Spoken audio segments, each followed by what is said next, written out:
এক হাদিসের মধ্যে আল্লাহর হাবিব বলেন, বান্দা গুনাহ করবে এটা যেমন স্বাভাবিক, কিন্তু বান্দা যখন কোনো গুনাহ করে ফেলে, আল্লাহর নবী বলতেছেন, ইন্নাল আব্দাল মুমিন, মুমিন বান্দা ইয়ারা যুনুবাহু কাআন্নাহু কাঈদুন তাহতা জাবাল। কোন মুমিন বান্দা যখন গুনাহ করবে তখন সে মনে করে আমার মাথার উপর একটা পাহাড় রয়েছে। গুনাহটা যখন তার দ্বারা সংগঠিত হয়ে যায় তখন মুমিন বান্দায় মনে করে এই বুঝি আমার উপর পাহাড়টা ভাঙা পড়ে গেল। এখন আপনাদের কাছে প্রশ্ন করি, একজন মানুষের উপর যদি পাহাড় ভাঙা পড়ে মানুষ বাঁচে না মরে? সবাই জুড়ে বলেন, বাঁচে না মরে? আমাদের দ্বারা যদি গুনাহ হয়, আল্লাহর নবী বলতেছেন যে মুমিন বান্দারা গুনাহকে তো এমন মনে করে একটা পাহাড়ের নিচে মুমিন বান্দা বসে রয়েছে, গুনাহ করার সাথে সাথে মনে হয় এই পাহাড়টা মনে হয় ভাঙ্গা আমার উপর পড়ছে, এত বড় মনে হয়।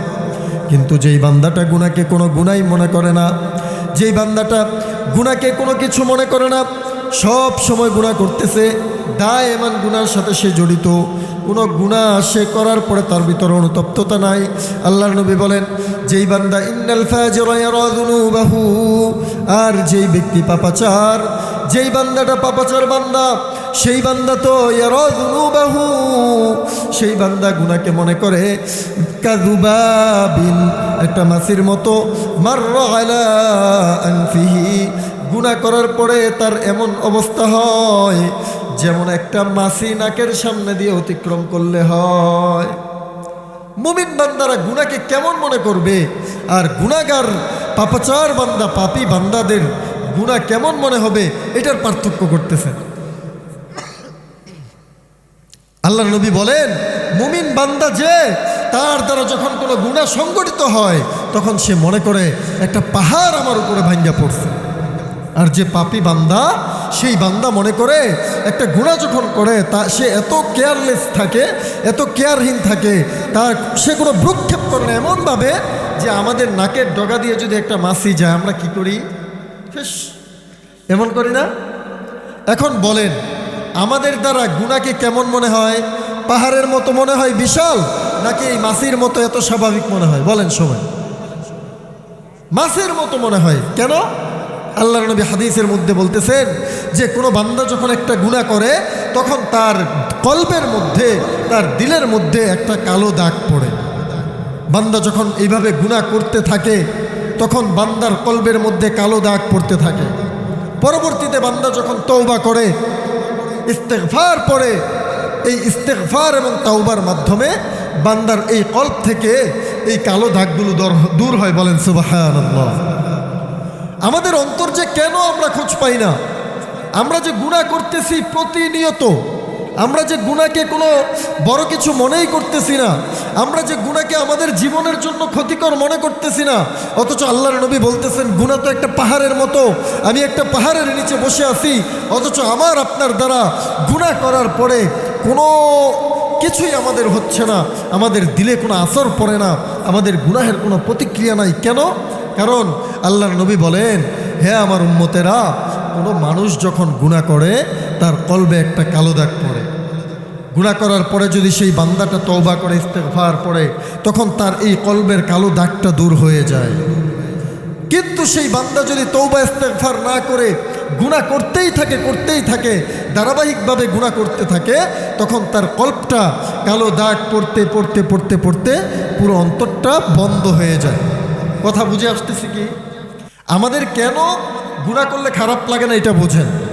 যখন কলব বন্ধ হয়ে যায়, গুনাহ করতে কলবের উপরে কালো দাগ পড়তে পুরো কলবটা যখন কালো হয়ে যায়, পুরো কলবটা যখন গুনাহের দাগ দিয়ে ভরে যায়, তখন বান্দায় গুনাহ করলেও আর তার খারাপ লাগে না, নেকের কাজ করলেও আর তার ভালো লাগে না। কথা বুঝে আসছে? তাইলে এখন প্রশ্ন করি আপনাদেরকে, বলেন তো দেখি, গুনাহ করলে আমাদের দিলে কোনো কষ্ট হয় কি? কষ্ট হয়? কষ্ট হয় না। কারণ কি? আমরা গুনাহ এত পরিমাণ করছি যে আমাদের কল্পটা এই গুনাহের দাগে, কালো দাগে আমাদের কল্পটা বন্ধ হয়ে গেছে। কথা ঠিক না ভাই? ঠিক, কল্পটা বন্ধ হয়ে গেছে। এজন্য আল্লাহর নবীকে এক ব্যক্তি প্রশ্ন করতেছে, ইয়া রাসূলুল্লাহ, মুমিনের পরিচয় কি? আল্লাহর নবী বলতেছেন, ইযা সাররাতকা হাসানাতুক ওয়া ইযা সাআতকা সাইয়্যাতুক। যখন কোনো বান্দায় ভালো কাজ করলে তার ভালো লাগে, আর যখন কোনো বান্দা তার খারাপ কাজ করলে খারাপ লাগে, সে হলো মুমিন। এখন বলেন, আমরা যে এই যে মাগরিবের নামাজের পরে বা আসরের পরে ক্ষেত থেকে উঠে বাজারে যাই, চায়ের দোকানে বসে টিভি দেখি কি দেখি না?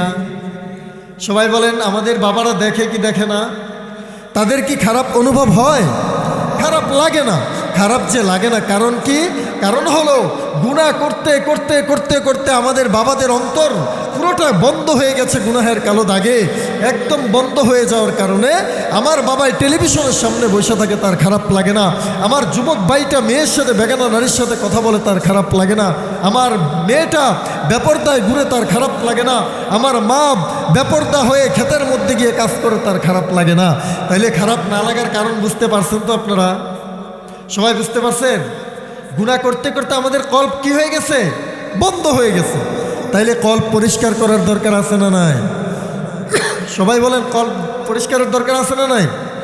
আল্লাহ বলেন, বান্দা গুনাহ কত করছো, দাড়ি পেকে গেছে, দাড়ি সাদা হয়ে গেছে, দাঁতগুলো পড়ে গেছে, বান্দা কুল ইয়া ইবাদিয়াল্লাযীনা আসরাফু আলা আনফুসিহিম قل يا عبادي الذين أسرفوا على أنفسهم لا تقنطوا من رحمة الله إن الله يغفر الذنوب جميعا।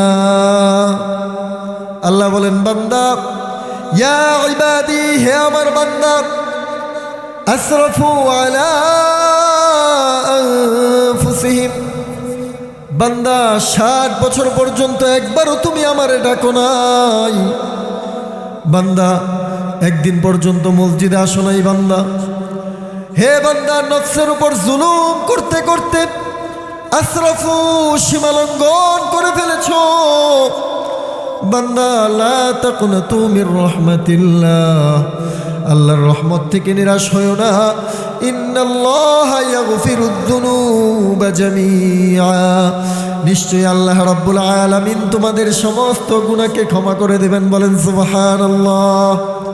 আরো জোরে বলেন না সুবহানাল্লাহ। দেখছেন আল্লাহ কত মহাব্বত আমাদেরকে করে। আজকে আপনি একজন মানুষের সাথে একটা অন্যায় করেন, তারপরে চেয়ারম্যান সাহেবের কাছে গিয়ে তার কাছে ক্ষমা চাইলেন। প্রথমবার ক্ষমা করলো, দ্বিতীয়বার করবে, তৃতীয় ভুলের সময় কি কোনো ক্ষমা করবে? কিন্তু আল্লাহ বলেন, বান্দা কত গুনাহ করছো, 60-70 বছর গুনাহ করছো, দাড়ি পেকে গেছে, দাঁত পড়ে গেছে, চামড়াগুলো আর তোমার টাইট ফিট হয় না, মলিন হয়ে গেছে। এমন অবস্থায় যদি বান্দা গুনাহ করতে করতে তুমি চলে আসো, একদিনও যদি তুমি মসজিদে গিয়ে সেজদা না দিয়ে থাকো, বান্দা আমার কাছে আসো, তুমি আমার রহমত থেকে নিরাশ হও না, আমার কাছে ক্ষমা চাও, আমি আল্লাহ তোমাকে ক্ষমা করে দেব। আল্লাহর নবী বলেন, যখন কোনো বান্দা গুনাহ করার পরে ক্ষমা চায় আল্লাহর কাছে, তওবা করে আল্লাহর কাছে, আল্লাহর নবী বলেন, আত্তাইবু মিনাজ যামবি কামান লা যামবা লা।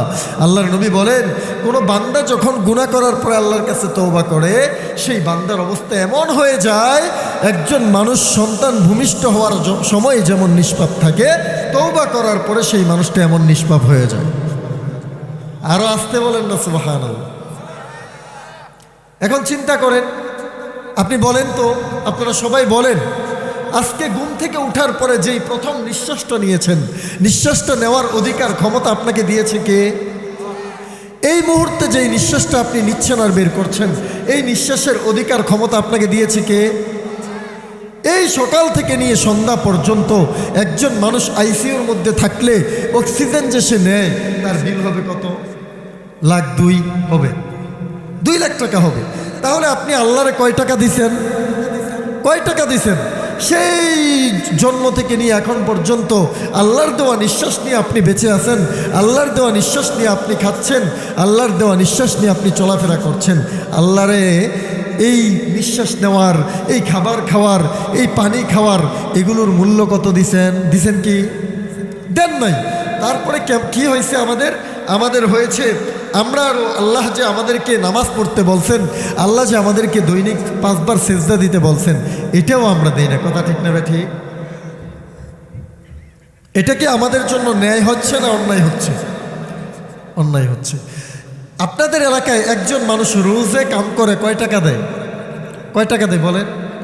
500 টাকা দেয়। একজন মানুষ যে 500 টাকা দিয়ে আপনি কাজের লোক রাখলেন, আপনি ক্ষেতের মধ্যে তাকে কাজে লাগায় আসলেন সকালে, আপনি যদি দুপুরে গিয়ে দেখেন সেই ব্যক্তি আরেকজনের ক্ষেতে কাজ করছে, আপনার কি তারে 500 টাকা দিবেন না? কেন দিবেন না? কারণ সে আপনার কাজ করে নাই। কিন্তু আল্লাহ রাব্বুল আলামিন, আপনি টেলিভিশন দেখছেন, শয়তানের কাজ করছেন, আপনি আরেকজনের আইল কাইটা ফেলছেন, শয়তানের কাজ করছেন, আপনি আপনার ভাইয়ের সাথে ঝগড়া করছেন, শয়তানের কাজ করছেন। এত কিছু করার পরেও আল্লাহ আপনারা খাওয়াইতেছে। সুবহানাল্লাহ বলবেন না? অনুভব করেন, এইগুলো অনুভব করেন। সারা জীবন তো আমাদের গুনাহেই চলে গেছে। একটু দিলের মধ্যে লাগায় দেখেন তো, একদম ছোট জন্ম থেকে নিয়ে এখন পর্যন্ত কত শত নিয়ামত আল্লাহ আমাদের দিছে। আমাদের স্ত্রীকে আমাদের নিয়ামত দিছে, আমাদের সন্তান দিছে, আমাদেরকে খাওয়ার মতো খাবার দিচ্ছে, আমাদেরকে গোসল করা পান করার মতো পানি দিচ্ছেন, আমাদেরকে সর্বোপরি এই যে নিঃশ্বাসটা নিচ্ছি আর দিচ্ছি,